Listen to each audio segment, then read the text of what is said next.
और वो कैसे होगा? दीक्षा से। दीक्षा कैसे मिलती है? व्रतों से, जो आपने ले लिया। अब जो बात मैं कहना चाह रहा हूं आपसे, दीक्षा आपने ले ली, आपने रोज यहां पर क्या किया? बार बार मेरे प्रधान जी बता रहे थे, और वास्तविकता है कि तापमान जो है बढ़ता चला जा रहा है, किंतु इन बच्चों को उसका कष्ट नहीं था। किसका कष्ट था? जाने का कष्ट है कि अब यहां से हम जाने वाले हैं, उसके लिए रो रहे हैं, तापमान में रह रहे हैं, उसका कष्ट नहीं हो रहा। देखिए, दीक्षा की सबसे बड़ी विशेष बात यह है कि आज जो व्यक्ति है वो तप करने लगता है। जैसे ही आप दीक्षा लोगे तो दीक्षा का पालन बिना तप के हो ही नहीं सकता। मान लो बच्चे कहने लगते कि जी गर्मी हो रही है, हम तो घर जा रहे हैं अब यहाँ पर, किंतु नहीं, बच्चों ने कहा नहीं, हम जैसी परिस्थिति है, 45 डिग्री हो रहा है, 50 डिग्री हो रहा है, यहीं रहेंगे और अपनी दीक्षा को पूरी करेंगे। इसलिए पांचवी चीज कौन सी होती है दीक्षा का पालन करने के लिए? तप।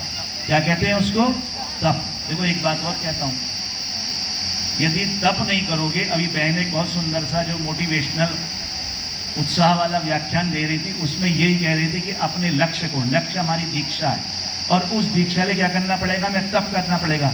तप नहीं करोगे तो तप का उल्टा हो जाता है। तप का उल्टा कर दो जरा, तप को पलट दो, क्या हो गया? पत माने आप गिरने लगोगे। यदि आप तप नहीं करोगे तो निश्चित रूप से आपका पतन शुरू हो जाएगा। तो इसलिए बात क्या स्पष्ट हो गई? मन वचन कर्म में एक रूपता रखेंगे, अच्छा करेंगे, अच्छा मिलेगा, स्थिर रहेंगे, दीक्षा, व्रत, और व्रत के लिए जो तप करना पड़ेगा, जो तपस्या करनी पड़ेगी, वो हम करेंगे, और उसमें हमारा साथ देता है यज्ञ। तप करने में कौन सहायक है? यज्ञ। यहां पर आपने यज्ञ भी किया होगा। अब मैं जरा यज्ञ का थोड़ा सा बता दूं। यज्ञ, वैसे तो ये भौतिक यज्ञ यज्ञ है ही, किंतु यज्ञ का एक तात्पर्य होता है संगठन।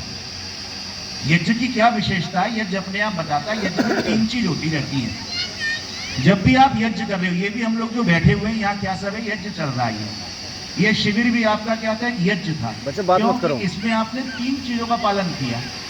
देव पूजा, जो दिव्य गुण थे बच्चों को आपने धारण करवाए, उन दिव्य गुणों के प्रति क्या बात है? कह रहे थे कि संस्कार का आधान हो रहा है, वो संस्कार वही दिव्य गुण है। उन दिव्य गुणों के प्रति बात मत करो बच्चों, उनको हमने क्या किया? अपने जीवन में बात मत करो, धारण किया। सुनो ध्यान से। देव पूजा और संगतिकरण, अकेले तो नहीं थे हम यहाँ पर, बात क्यों रहे? सब लोग इकट्ठे थे ना। तो वो संगतिकरण, यदि आपको दिव्य गुण धारण करने हैं तो दिव्य गुणों के प्रति हमें भी अपना संस्कारों का आधान करना है, तो उसके लिए संगतिकरण, इस प्रकार के शिविरों का आयोजन बहुत जरूरी है। उसी के लिए शब्द आया संगतिकरण, इकट्ठे मिलकर के बैठना। और उसके लिए क्या आवश्यक है? अभी हमारे संचालक उन्होंने घोषणा की ना, कोई 11,000, कोई 5100, अलग अलग चल रहा है। तो वो पूरा का पूरा शिविर जो है आपका यज्ञ बन गया। दिव्य गुणों का आपने बच्चों में आधान किया, सबको इकट्ठा किया, और उसके साथ साथ पूरे गांव से, सब लोगों से। ऐसा भी हो सकता था कोई एक आदमी कहता था मुझसे ले लो, किंतु नहीं। क्या करना चाहिए? संगतिकरण है तो चाहे 1 रुपया मिले, चाहे 5 रुपया मिले, हम अधिक से अधिक लोगों के पास जाएंगे और फिर संगतिकरण के बाद हम उस दान का उपयोग करेंगे। तभी वास्तव में ये यज्ञ बनता है, और ये शिविर जो है आपका यज्ञ के रूप में उद्धृत हो गया।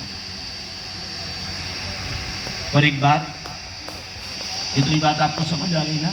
6। अब 7वीं बात है ब्रह्म। ब्रह्म क्या है? जैसे अभी हमारे संचालक महोदय आए थे यहाँ पर, सर कह रहे थे कि ईश्वर एक है। और आपको बात बताऊं, यदि हम सारी सृष्टि को एक शब्द में कहना चाहते हैं, वो शब्द है ब्रह्म, बृहदाकार। और यदि हमारे हृदय में ब्रह्म को हमने धारण कर रखा है, वो ब्रह्म प्रत्येक कण में है और प्रत्येक क्षण में है। यदि हमको ये स्थापित हो जाए कि हर कण में और हर क्षण में ब्रह्म है, तो फिर हम, जो हमारा पथ का विचलन है, जो हमारे पतन की संभावनाएं हैं, वो संभावनाएं धीरे धीरे समाप्त होती चली जाएंगी। हम जो हैं अपने आप में स्थिर होते चले जाएंगे। जो हमने आज ऋषि दयानंद का, ऋषि दयानंद के जीवनी के बारे में हमारे बच्चों को पता लगा होगा। तो जो ऋषि दयानंद का सबसे बड़ा उदाहरण था वो था उनका ईश्वर में विश्वास। नास्तिक गुरुदत्त बुद्धिमान व्यक्ति थे, तो लाहौर आर्य समाज ने जब ऋषि दयानंद के स्वास्थ्य गड़बड़ हुआ तो भेज दिया। पता लगा कि अब ऋषि दयानंद के जीवन में कुछ ही दिन बचे हैं, तो गुरुदत्त जी को उनके सेवा के लिए, शुश्रूषा के लिए आर्य समाज लाहौर से भेजा गया।